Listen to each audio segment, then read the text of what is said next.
আসসালামু আলাইকুম। বাইরে যাব আর খাওয়া দাওয়া করব না, সেটা কি করে হয়? চারদিকে একটা কোরবানি ঈদের ভাইব ক্রিয়েট হচ্ছে। তো এই টাইমে যদি একটু হাট ঘুরতে না যাই, তাহলে আবার আমার পেটের ব্যথা হজম হয় না।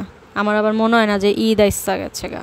এই যে আমরা হাটের ভিতর এন্ট্রি মারছি, দুই পাশেই কিন্তু গরু দেখা যাইতেছে, আর আমার মনটা বাকবাকুম করতেছে। মনে করেন আমি কতক্ষণে গাড়ির থেকে নামমু আর ব্যাপারী হলো জিগামু, ইবা গরুর দাম কত? 1 লাখ। গরুর দাম কত? 1 লাখ। আবে হালায় গরুর দাম কি জিগামু? গরু দেখি নিজেই সবাই হিপনোটাইজ করতেছে।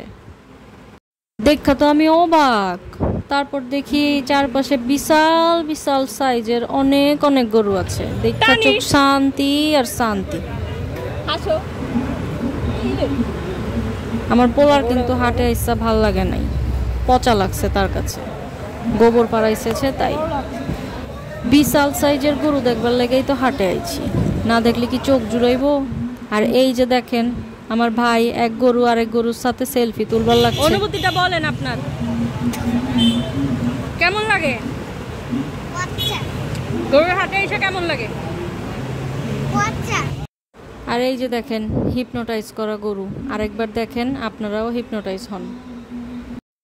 আজকে আমি ঢাকাইয়া চাটগাইয়া তালগোল পাকাইয়া বলবার লাগছি, মনটা আজকে আমার বেজায় ফুরফুরা।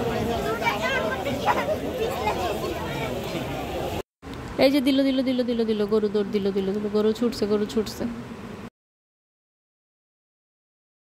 লও ঠেলা, কোরবানির গরুর হাটে আইবেন আর গরুর দৌড়ানি খাইবেন না।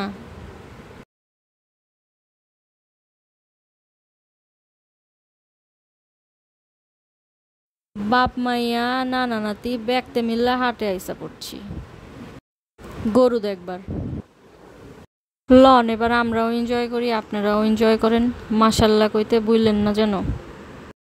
ঢাকাইয়া ভাই বোনেরা আবার মাইন্ড খাইয়েন না কিন্তু, আপনাকে ভাষা ভুলভাল কইবার লাগছি। ভুল হইলে ক্ষমা সুন্দর দৃষ্টিতে দেখেন আমারে। আমি জেনুইন ঢাকাইয়া না, জন্মসূত্রে ঢাকাইয়া। লও ঠেলা।